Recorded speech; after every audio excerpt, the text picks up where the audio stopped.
परीच्या आनंदाला आज उधाण आले होते. त्याला कारणही तसेच होते. तिला पुण्यात एका मोठ्या फर्ममध्ये नोकरी मिळाली होती. तिने MBA केले होते आणि कुणाच्याही मदतीशिवाय स्वबळावर तिने पुण्याला बरेच इंटरव्ह्यूज देऊन मोठ्या कष्टाने ही नोकरी मिळवली होती. परीला तिच्या आईबाबांनी लहानपणापासून तळहाताच्या फोडाप्रमाणे जपले होते. ती तिच्या आईबाबांची एकुलती एक मुलगी होती. तिच्या पप्पांचे तिच्यावर इतके प्रेम होते की तिच्यापासून दूर राहायला लागू नये म्हणून तिची MBA देखील तिला त्यांच्याच छोट्या शहरात करायला लावले होते. परीला पुण्यात नोकरी मिळाली खरी, पण तिचे मम्मी पप्पा मात्र अजिबातच खुश नव्हते. मम्मी म्हणाली, बेटा, आपल्या शहरात काय कमी आहे की तुला पुण्याला आमच्यापासून दूर जाऊनच नोकरी करायची आहे? काय गो मम्मी, जाऊ दे ना मला पुण्यात. अजून किती वर्ष तुम्ही मला असे सोन्याच्या पिंजऱ्यात ठेवणार आहात? मी मोठी झाली आहे आता. मला उडू देत ना आता तरी माझ्या पंखांनी. समजावू ना ग पप्पांना तू, परी वैतागून बोलली.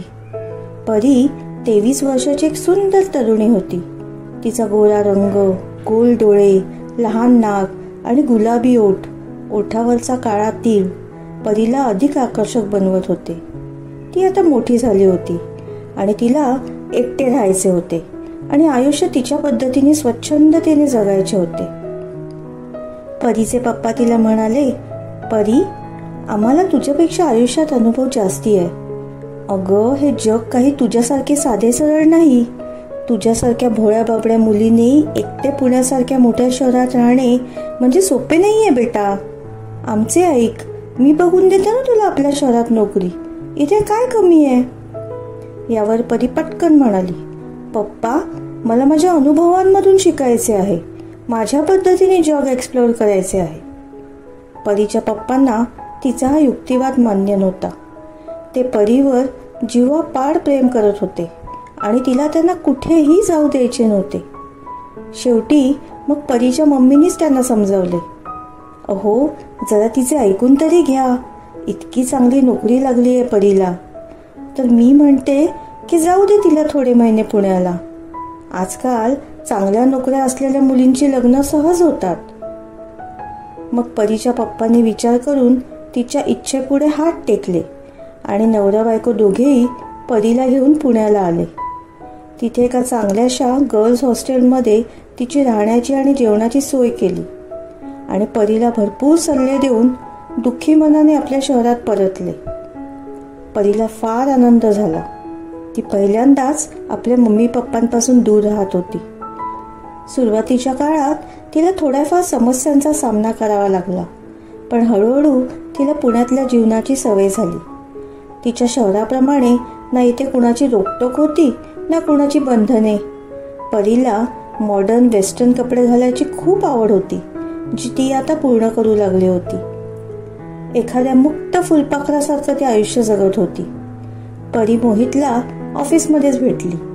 मोहितची दिल्लीहून पुण्यात बदली झाली होती. मोहितला ती पहिल्या नजरेतच आवडली होती. परीलाही मोहित आवडला. ते दोघेही अनेकदा विकेंडला बाहेर जायचे, खूप मजा करायचे. पण परीला कोणत्याही परिस्थितीत रात्री 9 वाजेपर्यंत तिच्या हॉस्टेलवर परतावेच लागायचे. मग एके दिवशी मोहित परीला म्हणाला, परी, तू माझ्या फ्लॅटमध्ये का शिफ्ट होत नाहीस? तुझ्या त्या हॉस्टेलच्या वेळेच्या कटकटीपासून आपली सुटका होईल आणि आपल्याला एकमेकांसोबत जास्त टाइम स्पेंड करता येईल. आणि सर्वात महत्त्वाची गोष्ट म्हणजे तुझा हॉस्टेलचा खर्चही वाचेल. हे ऐकून परी थोडी काळजीत पडली. ती मोहितला म्हणाली, अरे, मान्य आहे आपण रिलेशनशिपमध्ये आहोत, पण लिव्ह इन मध्ये राहायचं म्हणजे? मग मोहित जरा तिच्यावर वैतागला. अरे हो, मी तर विसरलोच होतो. तू कितीही मॉडर्न कपडे घातलेस तरी तुझी मेंटॅलिटी गावाकडचीच राहणार, नाही का? जाऊ दे, तू मग गावाकडच्या मुलींना नाही समजणार लिव्ह इनची मजा. रोहितने परीच्या आता वर्मावरच घाव घातला होता. परी ओशाळून म्हणाली, नाही नाही, तसं नाही. लिव्ह इन मध्ये मी राहू शकते. नव्हे, आवडेल मला, पण मी मम्मी पप्पांना काय सांगू? त्यांना कळाले तर ते सरळ मला नोकरी सोडायला लावून परत घरी नेतील. मोहित म्हणाला, अगं, आपण त्यांचं मॅनेज करूया ना. तू तुझं सांग आधी मला.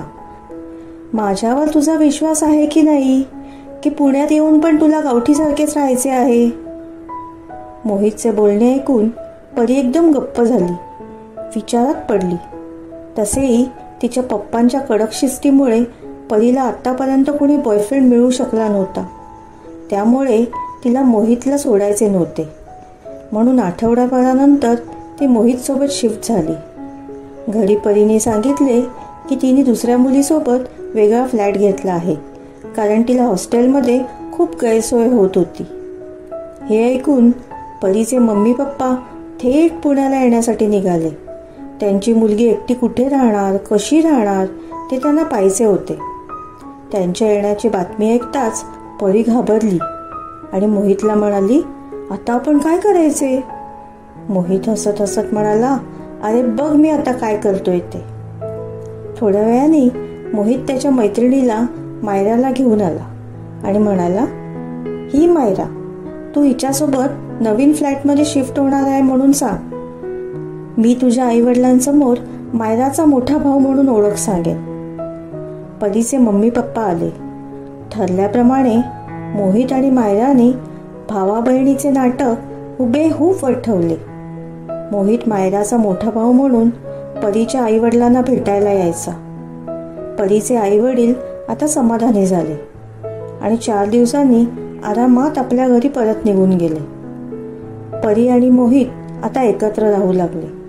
परीला मोहितची कंपनी आवडली, पण तिच्या आईवडिलांशी खोटं बोलून तिला खूप त्रास झाला. पण त्याला काही इलाज नव्हता. इथे मोहित सोबत राहायचे असेल तर हा त्याग करावाच लागेल असे परीला वाटले. एके दिवशी परी मोहितला म्हणाली, मोहित, तुला मी आवडते का? मोहित म्हणाला, माझ्या जीवापेक्षाही जास्त. परी म्हणाली, मोहित, तू आणि मी या नात्याला नाव नाही देऊ शकत का? आपण लग्न कधी करायचे? मोहित वैतागून म्हणाला, बाई ग, माफ कर मला. मी तुला आधीच सांगितले होते की आपण सध्या तरी फक्त लिव्ह इन मध्येच राहू. मला लग्नाबिग्नाच्या फंदात सध्या तरी काही पडायचे नाही.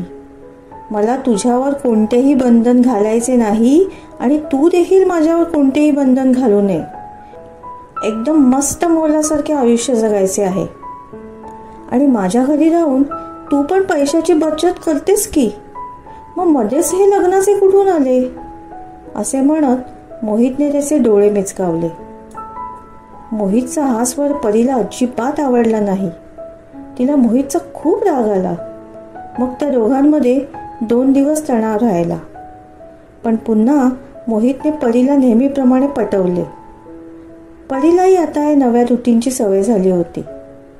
ती तिच्या छोट्या शहरातून पुण्यात आली तेव्हा तिची स्वप्ने फार मोठी होती. तिला चांगले करिअर करायचे होते. पण आता तिची सर्व स्वप्ने फक्त मोहितपुरतीच मर्यादित झाली होती. आज परी खूप अस्वस्थ होती. तिचे पिरियड्स मिस झाले होते. म्हणून मग तिने प्रेग्नन्सी टेस्ट केली, तर परीला ज्याची भीती वाटत होती तेच झाले. प्रेग्नन्सी किटचा रिपोर्ट पाहून परीचे हातपाय थंड पडले. ती पॉझिटिव्ह निघाली. जेव्हा तिने मोहितला हे सांगितले तेव्हा तो म्हणाला, असे कसे होऊ शकते? आपण तर सगळेच प्रिकॉशन्स घेतले होते. मग तू आता माझ्यावर संशय घेतोयस काय? परीने वैतागून विचारले. तसं नाही बेब, तू टेन्शन नको घेऊस. उद्या आपण डॉक्टरकडे जाऊया, ॲबॉर्शनसाठी अपॉइंटमेंट घेऊया. मोहित परीला समजावणीच्या सुरात म्हणाला. ॲबॉर्शन? मोहित, हे आपलं बाळ आहे, आपल्या प्रेमाची निशाणी. आता तरी आपण लग्न नाही का करू शकत? परी मोहितला रडवेल्या सुरात म्हणाली. यावर मोहित चिडून म्हणाला, परी, प्लीज माझ्यावर जबरदस्ती करू नकोस. मी तुला आधीच सांगितलं होतं की आपलं डेटिंग आणि लिव्ह इन हे कॅज्युअल आहे. मी तुझ्याशी लग्न करू शकत नाही. परी हे ऐकून आतून पूर्णपणे हादरली, पण ती परत मोहितला काही बोलली नाही. दुसऱ्या दिवशी ती शांतपणे तयार होऊन मोहित सोबत डॉक्टरकडे गेली. डॉक्टरांनी तिला ॲबॉर्शनसाठी 2 दिवसांनी येण्यास सांगितले. मोहितने पूर्ण खर्च विचारल्यावर डॉक्टर म्हणाले 25,000 ते 30,000 रुपये लागतील. मोहित पक्का व्यवहारी होता. घरी आल्यावर त्याने पूर्ण हिशोब केला. परी, मी अबॉर्शनचा पूर्ण खर्च देऊ शकत नाही. मी फक्त अर्धाच खर्च करेन. अर्धा तू कर. परी काही न बोलता बेडवर पडल्या पडल्या छताकडे बघत होती. तिला राहून राहून अपराधी वाटत होते की ती तिच्या या बाळाला जगात येऊ देण्याअगोदरच मारणार होती. तिच्या मनात हाही विचार आला की तिचे आणि मोहितचे लग्न झाले असते तरीही मोहितने अर्धाच खर्च दिला असता. परीने रात्री पुन्हा मोहितशी एकदा बोलण्याचा प्रयत्न केला. ती म्हणाली, मोहित, या महिन्यात मी घरी जाऊन आल्यामुळे मला थोडी पैशाची तंगी आहे. तू प्लीज अबॉर्शनचे पैसे देशील का? पण मोहित यावर म्हणाला, तुला जिथे तिथे स्त्री पुरुष समानता हवी असते, पण आता जेव्हा खर्च करायची वेळ आली तेव्हा तू विक्टिम कार्ड खेळत आहेस. हा दोष आपल्या दोघांचा आहे. म्हणून मी माझे 50% भरतोय. तुझे 50% तुलाच भरावे लागतील. आणि तसेही तुला दुसरा खर्च काय आहे? हे घर माझे आहे ज्यात तू भाडे न देता राहतेस. मी कधी तुझ्याकडे त्याचे पैसे मागितले का? मोहितचे बोलणे ऐकून परीचे मन एकदम खट्टू झाले. तिने आतापर्यंत हे तुझे हे माझे असा विचारच केला नव्हता. घर जरी मोहितचे असले तरी परी महिन्याच्या ग्रोसरी भाज्यांपासून ते घरातील सर्वच कामापर्यंत सगळे एकटीच मॅनेज करायची. मोहितचे मित्रमैत्रिणी अनेकदा घरी मौज मजा, पार्टी, नाईट ओव्हरसाठी यायचे. त्यांच्या पार्टीचा खर्च, नॉनव्हेज जेवण हे सगळे परीच बघत असे. तिने कधीही घरकामाला मेड देखील लावली नव्हती. ती या घराला आणि मोहितला आपले मानत होती. पण या एका प्रेग्नन्सीने आता सगळे चित्रच पालटले होते. जेव्हापासून परी अबॉर्शन करून घरी परतली तेव्हापासून ती मोहितसोबत हसायची, बोलायची, पण तिच्या आत बरेच काही बदलले होते. खूप काही तुटले होते. पूर्वी परी मोहितची खूप काळजी घेणारी आणि पॉझेसिव्ह होती, पण आता ती मोहितपासून थोडे अंतर राखूनच वागत होती. सुरुवातीला मोहितला तिच्या बदललेल्या वागणुकीबद्दल काही वाटले नाही, पण नंतर हळूहळू त्याला त्याचा त्रास होऊ लागला. पूर्वी मोहित ऑफिसमधून घरी यायचा तेव्हा परी त्याच्यासाठी संध्याकाळचा चहा आणि स्नॅक्स बनवून ठेवायची. रात्री त्या दोघांसाठी जेवण बनवायची. पण आजकाल ती बऱ्याचदा संध्याकाळी गायबच असायची आणि थेट रात्री डिनर करूनच परतायची. मोहित मग बऱ्याचदा स्वतःसाठी स्विगी झोमॅटोवरून काहीतरी मागवत असे. तो परीच्या हातचे जेवण मिस करू लागला होता. एका शुक्रवारी सकाळी परी ऑफिसला जायची तयारी करत होती तेव्हा मोहित परीला म्हणाला, उद्या माझे काही फ्रेंड्स नाईट ओव्हरसाठी येणार आहेत. यावर परी निष्काळजीपणे म्हणाली, मग मी काय करू? मग प्लीज तू त्यांच्या पार्टीची तयारी करशील? मोहितने विचारले. नाही, मला जमणार नाही. तुझ्या मित्रांचे तूच बघ, परी मेकअप करता करता म्हणाली. अरे यार, आपण एकाच घरात एकत्र राहतो, मग तू असं का बोलत आहेस? नेहमी तूच तर पार्टीची सगळी अरेंजमेंट बघतेस ना, मग आता काय झाले? मोहितने घाबरून विचारले. अरेंजमेंट मी बघत होते, आत्ता नाही. मी काही तुझी लग्नाची बायको नाही जी तुझ्या फ्रेंडसाठी जेवण बनवत बसे. आणि ड्यूड, या घराच्या भिंती मोकळ्या आहेत. ज्याला जेव्हा हवे तेव्हा तो उडून जाऊ शकतो, परी हसत हसत म्हणाली. मोहित उदासपणे म्हणाला, बायको नाही, पण एक मैत्रीण म्हणून तरी मला मदत करशील की नाही? मदत केली असती रे, पण उद्या पहाटे तुझ्या या मैत्रिणीला तिच्या मैत्रिणींसोबत गोव्याला जायचे आहे आणि तुझी ही मैत्रीण संडे लेट नाईटला परत येणार आहे. परी मैत्रीण या शब्दावर जोर देत म्हणाली. मोहित पुढे काहीच बोलू शकला नाही. आतापर्यंत परीच्या आयुष्याला मोहितने जणू मोहिनी घातली होती. तिचे आत्तापर्यंतचे आयुष्य फक्त मोहितपुरतीच मर्यादित होते. एखाद्या कुपमंडुकाप्रमाणे ती आयुष्य जगत होती. पण उशिरा का होईना तिला त्याचे खरे रूप समजले होते. तिचे डोळे आता उघडले होते. ती मस्तपैकी तिच्या मैत्रिणींसोबत गोव्याला गेली. इथे मोहितला त्याचे फ्रेंड्सचे नाईट ओव्हर मॅनेज करणे फार जड गेले. पार्टीची अरेंजमेंट करता करता त्याची तारांबळ उडाली. कसे तरी त्यांनी सगळे निभावून नेले. मंडेला परी जेवताना मोहितला म्हणाली, मोहित, बरेच झाले ना आपण मागे लग्न नाही केले ते. तू खरंच खूप थॉटफुल आहेस. मोहित मनातल्या मनात खुश झाला. त्याला वाटले की परी आता पुन्हा तिच्या प्रेमाची कबुली देईल. पण मोहितच्या अपेक्षेविरुद्ध परी म्हणाली, तू लग्नाला नकार दिलास हे फार बरे झाले. त्यावेळी मला नक्कीच वाईट वाटलं होतं. पण आपलं लग्न झालं असतं तर मी या लग्नाच्या बेडीत ट्रॅप झाले असते. बाहेरची दुनिया किती सुंदर आहे हे मग कधी एक्सप्लोरच केले नसते. मोहित हे ऐकून अवाक झाला. पण करतोय काय बिचारा. तो चुपचाप जेवून झोपी गेला. दुसऱ्याच दिवशी मोहितला त्याच्या कंपनीच्या कामासाठी बँगलोरला जावे लागले. परीचे असले मनमोकळे वागणे आता त्याला खूपच खटकत होते. परीशी त्याला कॅज्युअल रिलेशनशिप ठेवायची असली तरी त्याला परीसारखी गुणी गृहकृत्यदक्ष मुलगी हातची जाऊ द्यायची नव्हती. अखेर त्यांनी परीशी लग्न करायचे ठरवले. या विकेंडला परीला तिच्या वाढदिवसाला प्रपोज करायचं आणि घरच्यांच्या संमतीने पुढच्या वर्षी लग्न करायचं असं त्याने मनात ठरवलं होतं. बँगलोरला पोचल्यावरही मोहित परीला मेसेजवर मेसेज करत राहिला. पण परीची चॅटवरची बडबड आता फक्त हो, नाही आणि ओके याच्याच पुरती मर्यादित राहिली होती. मोहित बँगलोरवरनं पुण्याला परतला तेव्हा त्याला परी घरी नसल्याचे लक्षात आले. त्याने परीला कॉल केल्यावर त्याला परीचे खिदळणे ऐकू आले. अरे यार, मी लोणावळ्यात आहे फ्रेंडसोबत आणि खूप एन्जॉय करत आहोत. मोहित काही बोलण्याआधीच परीने फोन पटकन कट केला. परी 3 दिवसांनी परत आली. तेव्हा मोहित म्हणाला, तू मला न सांगता निघून गेलीस, मला एकदा विचारलेही नाहीस. परी म्हणाली, अरे तू काय माझा नवरा आहे का तुझी परवानगी काढायला.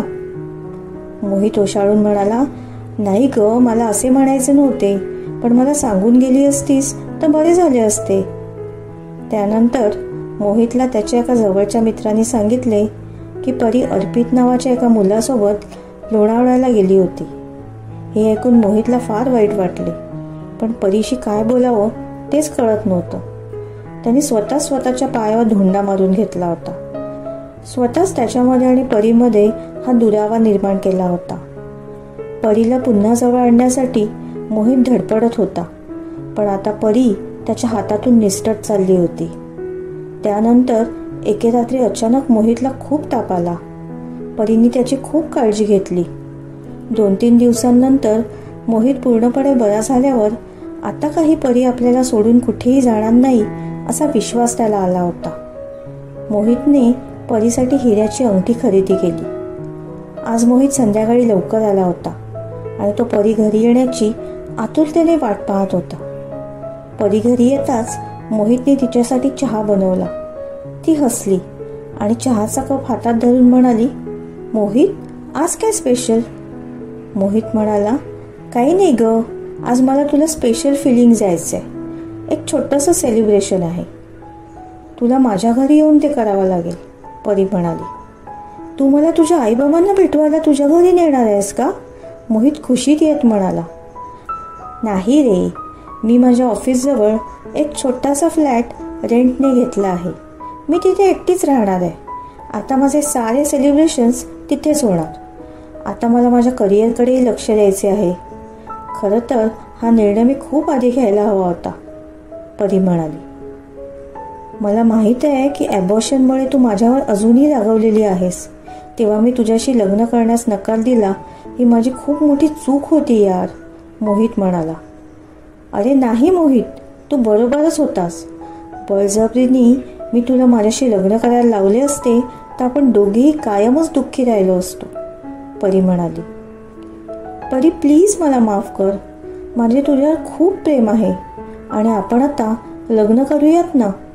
मोहित तिला हिऱ्याची अंगठी दाखवत कळवळून म्हणाला, मोहित, मी तुझ्याकडे आकर्षित झाले होते खरी, पण आता मला तुझ्याबद्दल काहीही फिलिंग्स राहिलेल्या नाही आहेत. माझे तुझ्यावर प्रेम असते तर कदाचित आज मी वेगळे राहायचे ठरवले नसते. परी तिची सगळी पॅकिंग करत होती. मोहितचा अहंकार आता दुखावला गेला होता. म्हणून त्याने शेवटचा उपाय म्हणून तो परीला म्हणाला, तुझ्या नवीन बॉयफ्रेंडला माहिती आहे का तुझे ॲबॉर्शन झाले आहे ते. जर तुझ्या मम्मी पप्पांना कळाले तर त्यांना कसे वाटेल याची कल्पना कर. पण मी अजूनही तुझ्याशी लग्न करायला तयार आहे. पण मी तयार नाही. या निमित्ताने तुझे खरे रूप माझ्यासमोर आले ते बरेच झाले. आणि माझ्या घरच्यांचा विचार केला तर मी तुझ्यासारख्या वासनांध व्यक्तीशी लग्न करावे असे त्यांना कधीच वाटणार नाही. मोहित, तुला एका बायकोची नाही तर एका मोलकरणीची गरज आहे. तुला माझ्या घरी कधी मित्र म्हणून यायचं असेल तर तू नक्की ये, असं म्हणत परी तिचे सामान सुमान घेऊन तिथून निघून गेली. परीने आता ठरवले होते की आता हार मानायची नाही. प्रेम ही आपली लाचारी न बनवता आपल्या मेहनतीच्या आणि हिमतीच्या जोरावर आयुष्याचा आनंद घेत पुढे पुढे जात राहायचे. मित्रमैत्रिणींनो, तुम्हाला याची कथा कशी वाटली? कथा आवडली असेल तर कथेला लाईक, कमेंट, शेअर आणि आपल्या चॅनलला सबस्क्राईब करायला विसरू नका. धन्यवाद.